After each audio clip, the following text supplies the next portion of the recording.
السلام علیکم ورحمۃ اللہ وبرکاتہ۔ وعلیکم السلام ورحمۃ اچھا، یہ جو شمائل ندوی صاحب ہیں، یہ اہل حدیث ہیں، سلفی ہیں؟ دوستوں، بھائی اور بہنوں، مفتی شمائل ندوی کا گزشتہ دنوں چونکہ ایک مناظرہ ہوا، جو فلم اسٹار یا کہانی کار ہیں ان کے ساتھ، تو انہیں خاصی شہرت مل گئی، اور پھر اس شہرت کے نتیجے میں کچھ اداروں نے ان کو مدعو بھی کیا، سعودی عرب بھی آئے، اور سعودی عرب میں بہت سارے علماء سے ان کی ملاقات بھی ہوئی، اور اس طرح کی ویڈیوز کو یا اس طرح کی تصاویر کو شیئر کر کے لوگوں نے یہ سمجھا کہ شاید یہ اہل حدیث ہیں، یا یہ سلفی ہیں، یا یہ صحیح العقیدہ ہیں۔ حالانکہ یہ جو آپ کے شمائل ندوی صاحب ہیں، ان کا یہ حنفی مکتب فکر سے ان کا تعلق ہے، اور احناف کا مجموعی طور پر قرآن و حدیث میں، دیکھیے یہ لوگ قرآن و حدیث پڑھتے ضرور ہیں، ہم بھی جب حنفی ہوا کرتے تھے سعودی عرب آنے سے پہلے تو قرآن و حدیث کا مطالعہ کیا کرتے تھے، لیکن قرآن و حدیث کو ہم اپنے زاویے میں دیکھ کر سمجھتے تھے کہ یہ ہمارے مذہب کے مطابق ہے تو ہم اس کو ایسے ہی تسلیم کریں گے، اگر مذہب کے مطابق نہیں ہوتی تو پھر ہم اس کو توڑ موڑ کر پیش کرتے ہیں۔ علماء کا یہ طریقہ کار، دیوبندی علماء کا یہ طریقہ کار ہے۔ تو آپ یہ جاننا چاہ رہے ہیں کہ کیا یہ سلفی ہیں یا اہل حدیث ہیں؟ جی نہیں، یہ سلفی نہیں ہے، یہ اہل حدیث نہیں ہے، بلکہ یہ مقلد ہیں، دیوبندی ہیں، اور ان کے بارے میں ایک عجیب و غریب ابھی ایک ویڈیو دیکھ رہا تھا جس میں فضیلت الشیخ محمد صدیق رضا حفظہ اللہ نے بہت خوبصورت ان کے چیلنج کا جواب دیا ہے، اور اسی میں یہ کہا ہے، اور وہ جو تقلید کے بارے میں ہے نا، میں آپ کو بتانا چاہتا ہوں کہ حنفی مذہب کی جو تقلید ہے، الکلام المفید فی اثبات التقلید میں یہ لکھا گیا ہے کہ جناب تقلید اور مقلدین کی مذمت میں مزید حوالے پیش کیے جاتے ہیں، تو یہ کہتے ہیں کہ ہمارے یہاں تو تقلید کی تفصیل ہے وہ یہ کہ قرآن و حدیث اور اجماع کے دلائل کی موجودگی میں یا ان کے مقابلے میں تقلید حرام ناجائز ہے، یعنی کہ اگر نص صریح ہو، قرآن اور حدیث ہو، تب ہم اس کے مد مقابل کوئی تعویل نہیں کریں گے، اور پھر اس مقابلے کو ہم اگر تقلید کریں گے تو پھر یہ حرام ہے۔ اچھا، یہ مفتی صاحب نے اپنا یہ جو اصول ہے نا ان کا، اس اصول پر یہ عمل نہیں کرتے۔ دیکھیے، میں مفتی شمائل ندوی صاحب کا ایک چیلنج منظر عام پر آیا ہے، وہ کیا کہہ رہے ہیں؟ بہرحال آپ جا رہے ہیں کسی فقی اور عالم کی طرف، خود نہیں سمجھ رہے ہیں۔ ایک آدمی یہ کہتا ہے کہ جناب دین کی بات سمجھنے کے لیے ہمیں قرآن و حدیث کی طرف چلیے، اور یہ صاحب کہہ رہے ہیں کہ قرآن و حدیث کو سمجھنے کے لیے آپ کو یقینی بات ہے کہ وہاں علماء اور فقہا یا فقیہ کی ضرورت پڑے گی۔ اب آپ اگر ڈکشنری کھولیں قروء کو، اب آپ ڈکشنری کھولیں قروء کو، یہ جو قروء کا لفظ ہے نا، ثلاثہ قروء، طلاق کے بارے میں ہے، حیض عدت کے بارے میں ہے۔ اب عدت کو ثلاثہ قروء کہا جا رہا ہے کہ یہ 3 حیض عدت گزاریں گی۔ اچھا، اس پہ کسی کا اختلاف نہیں ہے، احناف نے بھی اسے حیض ہی قرار دیا ہے، لیکن مفتی شمائل ندوی صاحب کیا کہہ رہے ہیں؟ تو قروء میں کے 2 معنی ہوتے ہیں۔ قروء میں 2 معنی، قروء کے 2 معنی ہوتے ہیں۔ اچھا، قروء کی جو دوسرا معنی انہوں نے لیا ہے، یہ ان کا، ہم یہ نہیں کہتے کہ خود ساختہ ہے، لیکن یہ ضرور کہیں گے کہ یہ اپنے علماء سے ہٹ کر آپ کو گمراہ کرنے کی کوشش کر رہے ہیں۔ طہارت بھی اور ناپاکی کے ایام، یعنی جسے حیض کہتے ہیں، وہ بھی۔ اچھا، طہارت بھی اور ناپاکی کے ایام بھی۔ جو طہارت ہے، اب آپ مولانا جو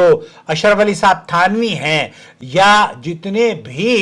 شیخ الحدیث شیخ الکل ہیں، ان کے ترجمے اٹھا کر دیکھ لیجئے، ثلاثہ قروء کو وہ حیض کا ترجمہ کر رہے ہیں۔ تو بعض فقہا نے قروء سے مراد یہاں پہ طہارت لی ہے، بعض فقہا نے یہاں قروء سے مراد طہارت لی ہے، اور بعض فقہا نے جو ہے یہاں سے مراد حیض لی ہے. اچھا بعض فقہا نے یہاں مراد حیض لی ہے. اچھا میں یہ سمجھنا چاہتا ہوں کہ جب قرآن کریم میں آپ کے اکابر نے سبھی نے اس کو حیض لکھا ہے تب آپ ان سے اپنے آپ کو باہر لے کر جا رہے ہیں دیوبندیت سے, اور وہ بھی ایک ایسا منہج اختیار کر رہے ہیں, مطلب اپنا موقف, تاکہ آپ لوگوں کو یہ بتا دیں کہ تقلید جائز ہے, تقلید آپ کر سکتے ہیں, آپ کو فقہا کی ضرورت ہوگی. ارے فقہا کی آپ نے معنی کہا, مطلب آپ کے تمام فقہا مولانا اشرف علی صاحب تھانوی ہیں یا مولانا مودودی کو لے لیجئے یا شیخ الہند کے ترجمے کو آپ لے لیجئے جو سعودی عرب نے بھی شائع کیا تھا, آپ ان کو اٹھا لیجئے تو اس میں لکھا ہے ثلاث قروء کا یہی ہے, حیض کے بارے میں ذکر کیا گیا ہے. اب آپ بتائیں بغیر فقہا کے اور فقہ کے کیسے آپ ڈیسائیڈ کر سکتے ہیں کہ یہاں پہ کیا مطلب ہے؟ اچھا کیسے ڈیسائیڈ کریں گے کہ یہاں پر کیا مطلب ہے؟ میں آپ سے پوچھنا چاہتا ہوں, مفتی صاحب اور شیخ محمد رضا حفظہ اللہ نے بھی یہی سوال آپ سے کیا ہے کہ آپ لوگوں کو جو منتشر کرنے کا اس پولائٹنس سے اور اس حکمت عملی سے کام لے رہے ہیں, کیا آپ ہر آدمی کو جاوید اختر سمجھتے ہیں؟ کیا اب ہر آدمی آپ کے لیے فلمی اداکار اور وہ کہانی کار نظر آتا ہے؟ اہل حدیث جیسے آپ کو علم ہونا چاہیے میرے بھائی کہ اہل حدیث تو ہمارے الحمدللہ ہمارے یہاں تو اگر آپ کسی بچے سے بھی پوچھیں گے, ہمارے بچوں سے مت پوچھئے, آپ اپنے علماء سے پوچھ لیجئے. جب آپ کے علماء اس کو حیض ترجمہ کر رہے ہیں تب پھر آپ اس طہارت کی شق کو نکال کر کیوں لوگوں کو گمراہ کرنا چاہ رہے ہیں؟ صرف اس لیے کہ آپ کو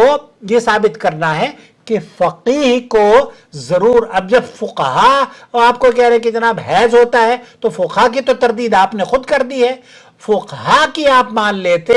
تو کم از کم اپنے مذہب کی بھی آپ حفاظت کر لیتے اور قرآن پر بھی عمل ہو جاتا, حدیث پر بھی عمل ہو جاتا. لیکن مفتی صاحب چونکہ کسی اور دنیا کی مخلوق نظر آ رہے ہیں اس ویڈیو میں اور یہ کہتے ہوئے دکھائی دے رہے ہیں کہ مفتی صاحب کا غیر مقلدین کو چیلنج. مفتی صاحب کیا چیلنج کریں گے غیر مقلدین کو؟ غیر مقلدین مطلب اہل حدیثوں کو, ہم لوگوں کو یہ کہا جاتا ہے کہ آپ اہل حدیث غیر مقلد ہیں, حالانکہ ہم اہل حدیث کہلوانا زیادہ پسند کرتے ہیں, غیر مقلد نہیں. دوستو بھائیوں اور بہنوں, تو یہاں اس مختصر سی ویڈیو میں آپ کو ایک تو یہ مفتی شمائل ندوی صاحب کا جو چیلنج تھا لوگوں کو یہ کہنا کہ جناب آپ کو کسی فقیہ کو اختیار کرنا پڑے گا, کسی فقہ کی کتاب سے یا فقی امام سے آپ کو منسلک رہنا پڑے گا. اس منسلک رہنے کی یا اس جڑنے کی کہ آپ کو امام ابو حنیفہ کا فالوور ہونا چاہیے, امام شافعی کا فالوور ہونا چاہیے, امام مالک کا فالوور ہونا چاہیے, امام احمد بن حنبل کا فالوور ہونا چاہیے,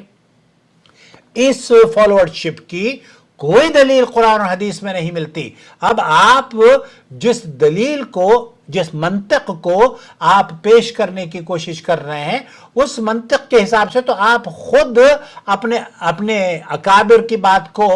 رد کرتے ہوئے نظر آ رہے ہیں میرے عزیز. تو دوست بھائیوں اور میرے بھائی, یہ اہل حدیث نہیں ہے, یہ سلفی نہیں ہے. اور وہ جو ایک میرے پاس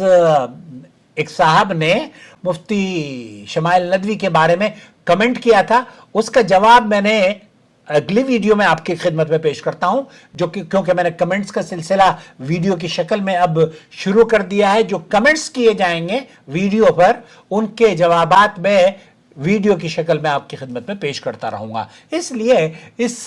طرح کی تقلید اور اندھی تقلید اور تقلیدی ذہنیت سے بچیے. میں نے تو اس میں یہ لکھا کہ یہ جو سعودی عرب میں آئے ہیں ان کا میٹھا میٹھا ہپ ہپ کڑوا کڑوا تو عقیدہ یہ ہے شیخ صالح الفوزان کا کہ یہ کہتے ہیں جو سعودی عرب کے مفتی اعظم ہیں کہ اگر کوئی شخص یہ کہتا ہے کہ اللہ ہر جگہ موجود ہے تو یہ ابو لہب کا عقیدہ ہے, ہمارا عقیدہ نہیں ہے, اہل سنت والجماعت کا عقیدہ نہیں ہے. پتہ نہیں ہے